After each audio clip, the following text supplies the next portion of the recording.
some of the decisions that economists are saying we need to make some decisions right now. But we need to get right what happened to tomato. It's because of pest infestation. It's not anything beyond that. There is a massive pest infestation in the areas where tomato is grown, and that is why you have the price at what it is now. That's what happened. And then on the president devaluing or not, he has always said it, that each country that devalued, what do they get out of it? Particularly if they are third world countries. And he said each time the economists tell him to devalue, they speak to him above his head instead of speaking to his head. So he wants to be convinced on why he needs to devalue.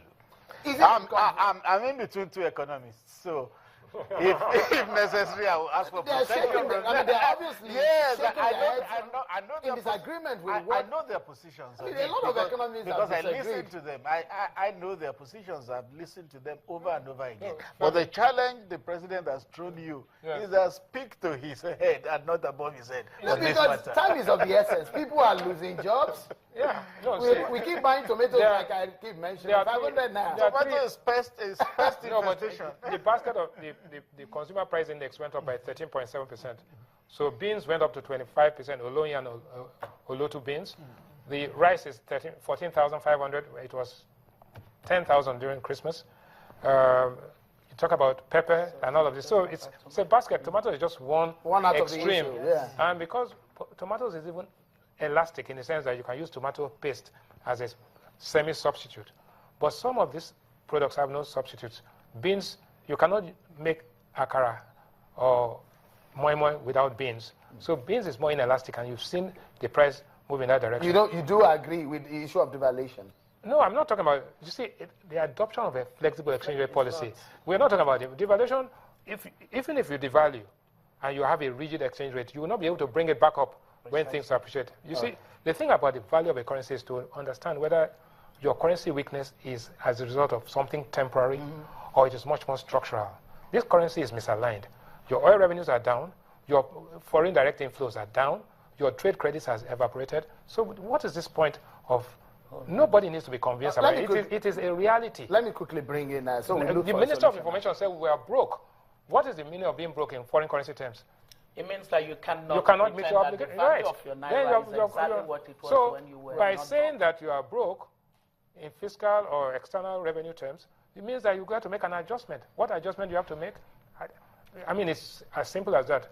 You see, a lot of people think that when they have gangrene, please do not amputate my toe. I'm not going to have it.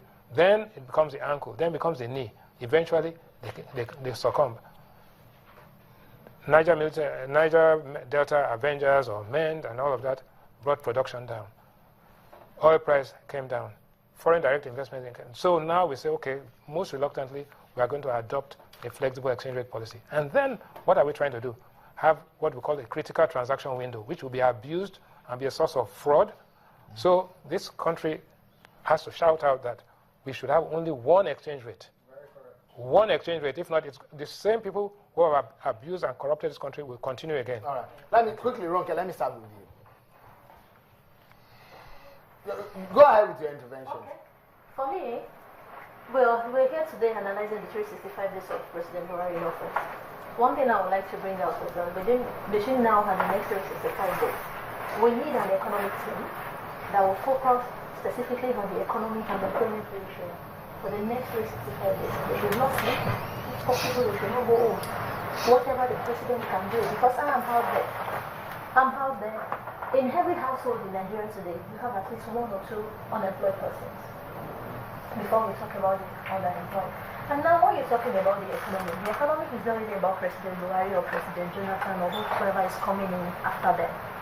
It's something that must be a continuum. And we just finished talking about security. There is an alignment, a relationship between employment and the security crisis. Now you look at it that when President Yar'Adua was the president, he's a northerner. There was an uprising from the South-South. When the South-South person came in, there was an uprising from the Northeast.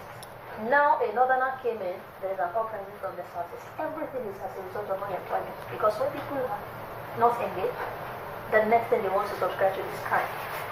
And they have to look for money anyhow. Now the Niger Delta has vendors that we're talking about. It's not really about the economic sabotage. These were people that were trained, regimented. So many of them trained abroad in arms handling, particularly in the maritime sector, in the vessel navigation, waterways and all that. You train them. Some of those trainings, billions were spent. We didn't complete the training. We brought them back. After a year or two, when they don't find anything to do, they go back to the creeks. Now there was a policy called local content that was gradually finding its feet, which is to give Nigerians opportunities and all that. Now this administration has never even said anything about local content. So you expect what is happening in the Niger Delta. Now look at the Southeast, the Onisha, the Enugu and all that. Again, it's an issue of policy, industrialization, power. These Igbo people are willing to work with their hands. Let me quickly go to Ronke. Let me quickly go to Demola Olariwaju there. I've heard you talk about the economy policy of President Muhammadu Buhari from the point of your party, People's Democratic Party. At this rate, what are your thoughts? Well, I think presently Nigerians are very concerned, and these pains are real. Dr. Rwani mentioned earlier on that the price of a bag of rice is about 14,000 naira. I know some people who buy it as high as 17,000 naira. And then you look at the impact of, you look at how much you are spending right now as a Nigerian as compared with how much you were spending at this time last year.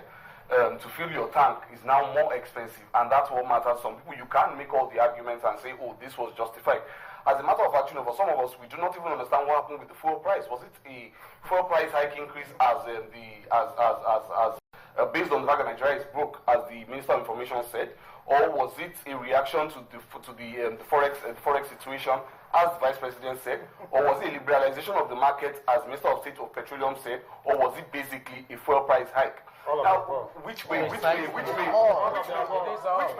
happen, which means that there is a possibility that before the end of next year we could witness a repeat of this hike if it is in reaction to the forex, if that situation is not resolved. But the fact is that the money that we have now cannot really give us all, and then one considers the timing itself, because it came just after a fuel scarcity. The fuel scarcity had led to increase in cost of transportation. That's for those who do not, go by public transport. The costs were high already, and everybody was thinking, okay, by the time the fuel products are supplied, then the cost will come down. And all of a sudden, you have another increase again, which is transferred to the commuters themselves. And so people have to, trek longer miles and so on and so forth. So for me, I think, it's not, and people have made the argument that sometimes you have to go through a difficult road to get to where you're going. And for me, that's not much of a problem. Coming here, we experienced some bad roads, but one felt, I'm going to Channels Television, and there's no problem. And so the bigger question is this: to what end are these travels? Is there a goal in mind? Is there a vision? Is there a destination point so that we can say, okay, and we are still on track, we are still on course? What is the grand vision? Right. What is the grand vision? Thank you, Demola. Thank you, Demola. Let's take this moment, and when we return, I'll allow my panelists to also weigh in the matter. And don't forget, we still have anti-corruption issue on our hands. That's a major on the ends of President Muhammadu Buhari. We look at how he has fared in the last 1 year in this regard. Join us again.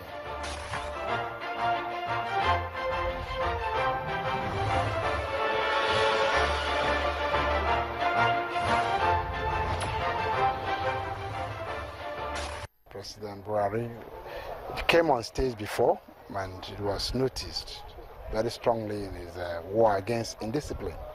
He's back on the stage again, and what is becoming clear is war against corruption. Let him be proactive in his approach to addressing the issue of corruption. About corruption, he has actually digging it deep, and look at the way that we are having a lot of revelations of people stashing the country's money away, and is making all efforts to bring this money back. Headlong, as he said, there is this moral effect of people not doing the wrong thing because they know Muhammadu Buhari is just by the corner, and that a lot of looted money funds that belong to the country and to us, all of us, have been returned to the country.